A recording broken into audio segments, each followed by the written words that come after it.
ದ್ವಾರಕಾಧೀಶನಾಗಿದ್ದಂಥ ಕೃಷ್ಣ ಒಂದ್ಸಲ ಕುರುಕ್ಷೇತ್ರಕ್ಕೆ ಬಂದಿರ್ತಾನೆ. ಕುರುಕ್ಷೇತ್ರಕ್ಕೆ ಈತ ಬಂದ ತಕ್ಷಣ ಈ ಸುತ್ತಮುತ್ತಲು ಎಲ್ಲ ಊರಲ್ಲಿ ಸುದ್ದಿ ಆಗ್ಬಿಡುತ್ತೆ, ಠಾಕೂರ್ಜಿ ಬಂದಿದ್ದಾರೆ, ಠಾಕೂರ್ಜಿ ಬಂದಿದ್ದಾರೆ. ಉತ್ತರ ಭಾರತದಲ್ಲಿ ಠಾಕೂರ್ಜಿ ಅಂತ ಕರೀತಾರೆ ಕೃಷ್ಣನಿಗೆ. ಗೋಕುಲದಿಂದನೂ ಬಹಳಷ್ಟು ಜನ ಕೃಷ್ಣನ ದರ್ಶನಕ್ಕಾಗಿ ಬಂದಿರ್ತಾರೆ.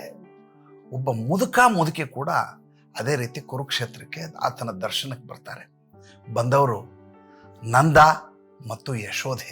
ಬಸವಳ್ದು ಬಿಟ್ಟಿರ್ತಾರೆ, ಕೃಷಕಾಯರಾಗಿರ್ತಾರೆ, ವಯಸ್ಸಾಗಿರುತ್ತೆ, ನಡ್ಕೊಂಡು ಬರ್ತಾ ಇರ್ತಾರೆ. ಕಹಾ ಹೈ ಮೇರ ಕಾನ್ನ, ಕಹಾ ಹೈ ಮೇರ ಕಾನ್, ನನ್ನ ಕಾನ್ನ ಎಲ್ಲಿದ್ದಾನೆ, ನನ್ನ ಕಾನ್ಹಾ ಎಲ್ಲಿದ್ದಾನೆ ಅಂತ ಕಂಡವ್ರು ಕೇಳ್ತಾರೆ.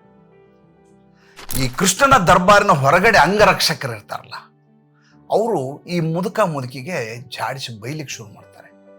ಯಾರಲ್ಲಿ ಕಾನ್ಹಾ, ಯಾರಿಗೆ ಕಾನ್ಹಾ ಅಂತ ಕರಿತಾ ಇದ್ದೀರಾ ನೀವು? ಅವರು ದ್ವಾರಕಾಧೀಶ್ ಅಂತ ಕರಿಬೇಕು ನೀವು, ಅವ್ರಿಗೆ ಶ್ರೀ ಕೃಷ್ಣಜಿ ಅಂತ ಕರಿಬೇಕು ನೀವು, ಠಾಕೂರ್ಜಿ ಅಂತ ಕರಿಬೇಕು ನೀವು, ಕಾನ್ಹಾ ಕಾನ್ಹಾ ಅಂತ ಕರಿತಾ ಇದ್ದೀರಲ್ಲ.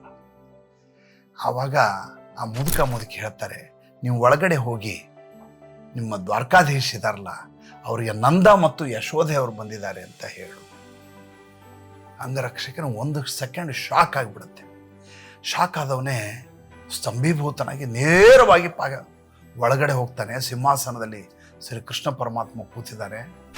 ಹೋಗಿ ಹೇಳ್ತಾನೆ, ಹೊರಗಡೆ ನಂದ ಮತ್ತು ಯಶೋಧೆಯರು ಬಂದಿದ್ದಾರೆ. ಕೃಷ್ಣನಿಗೆ ಯಾವಾಗ 2 ಹೆಸರುಗಳನ್ನು ಕೇಳ್ತಾರೋ ಸಿಂಹಾಸನದಿಂದ ಎದ್ದವನು ಓಡ್ತಾನೆ, ಎಲ್ಲಿದ್ದಾರೆ ಎಲ್ಲಿದ್ದಾರೆ ಎಲ್ಲಿದ್ದಾರೆ.